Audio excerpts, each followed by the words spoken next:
Let's start the electrochemistry part, that is galvanic cell. तो galvanic cell electrochemistry का हम लोग देखते हैं आपका galvanic cell electrochemistry.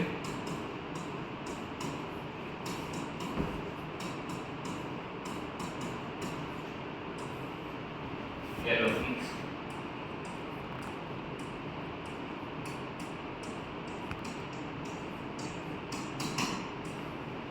Galvanic cell generally हम इसको क्या बोलते हैं आपका वोल्टिक सेल भी बोल सकते हो, आप इसको डैनियल सेल भी बोलते हो, इलेक्ट्रोकेमिकल सेल भी बोलते हो। इस सेल में क्या होता है, मेरा इलेक्ट्रिकल एनर्जी जो है आपका बनता है केमिकल एनर्जी से, मतलब केमिकल एनर्जी कन्वर्ट होता है इलेक्ट्रिकल एनर्जी में। और आप इसको क्या बोल सकते हो, नॉन स्पॉन्टेनियस सेल, मतलब ये नेचुरल सेल है, ठीक है। सिंपली यहाँ पे आप क्या लिखोगे, this cell in which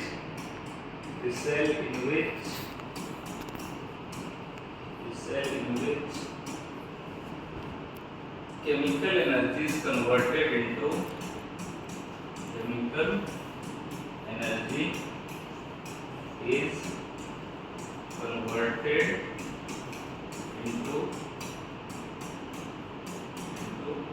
electrical energy. Cell in which chemical energy is converted into electrical energy, ठीक है। फिर अगर हम बात करें आगे कि ये सेल काम क्या करता है, और हम क्या बोले आपको, ये क्या है आपका, इट इज स्पॉन्टेनियस सेल है।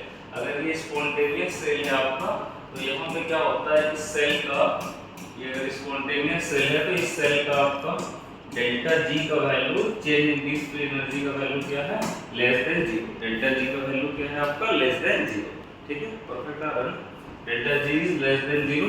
तो अब हम बात करते हैं इसका क्या, मैकेनिज्म ऑफ दिस सेल। ये सेल काम कैसे करता है सर आपका, मैकेनिज्म ऑफ दिस सेल।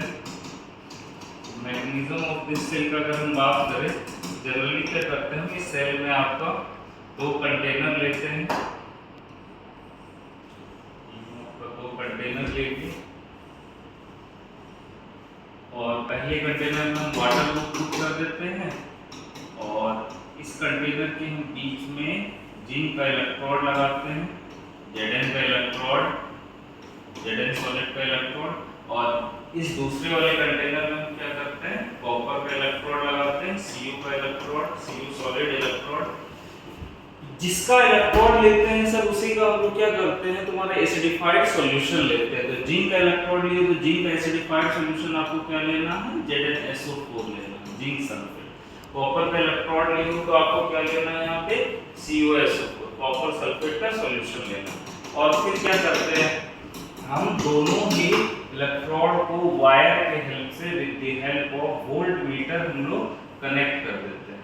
यहाँ पे वोल्ट मीटर लगाते हैं, और वोल्ट मीटर लगा करके हम लोग वायर के हेल्प से यहाँ पे दोनों इलेक्ट्रोड को कनेक्ट कर देते हैं। और सर यहाँ पे हम लोग करते क्या है, आपका बीच में एक you tube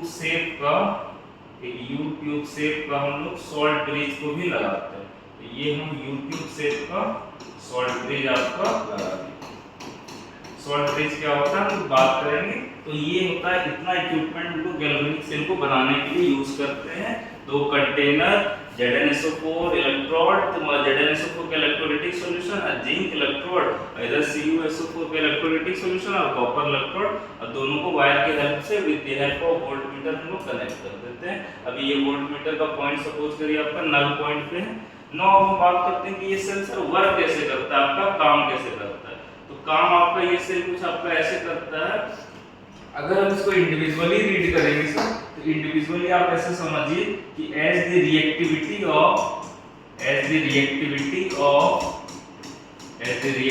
of zinc is more than copper. अगर रिएक्टिविटी सर मेरा जिंक का कॉपर से ज्यादा है, तो जिसका रिएक्टिविटी ज्यादा होगा मेटल का, वो मेटल इलेक्ट्रॉन लूज करना चाहेगा।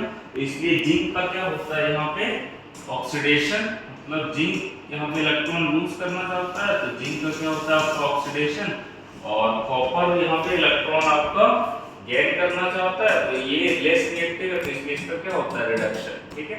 नाउ सर अब हम बात करेंगे कि ये सब काम कैसे करता है आपका ये सेल। तो अगर हम सिर्फ अगर जिंक कंटेनर की साइड बात करें, एट जिंक इलेक्ट्रोड के साइड, तो एट जिंक इलेक्ट्रोड के साइड क्या क्या होता है, तो आप ध्यान से समझने का इसको कोशिश करिएगा। हम क्या लिए, आपका एक कंटेनर लिए थे। कंटेनर में जैसे जिंक इलेक्ट्रोड को हम लोग पहले जिंक इलेक्ट्रोड को डालने से पहले हम लोग क्या करते हैं, यहाँ पे आपका ZnSO4 पुट करते हैं। तो ZnSO4 को जैसे आप वाटर में पुट करिएगा तो एक इलेक्ट्रोलाइटिक सॉल्यूशन बनेगा, जिसमें क्या होगा, number of Zn+2 cation, number of Zn+2 cation is equal to number of SO4 - 2 Ni। मतलब कैटायन और एनायन का नंबर यहाँ पे क्या होता है, बराबर। जैसे कि सर आप इसमें क्या करते हो, जिंक इलेक्ट्रोड को डालते हो इस इलेक्ट्रोलाइटिक सॉल्यूशन में, तो ये जिंक इलेक्ट्रोड जो होता है Zn सॉलिड, ये इसमें डिसॉल्व होने लगता है। तो ये यहाँ पे क्या होता है, आपका डिसॉल्व होने लगता है। डिसॉल्व होने के कारण यहाँ पे क्या होता है, ये जो जिंक इलेक्ट्रोड है ये आपका इसमें डिसॉल्व होने के कारण ये Zn सॉलिड से क्या बनने लगता है,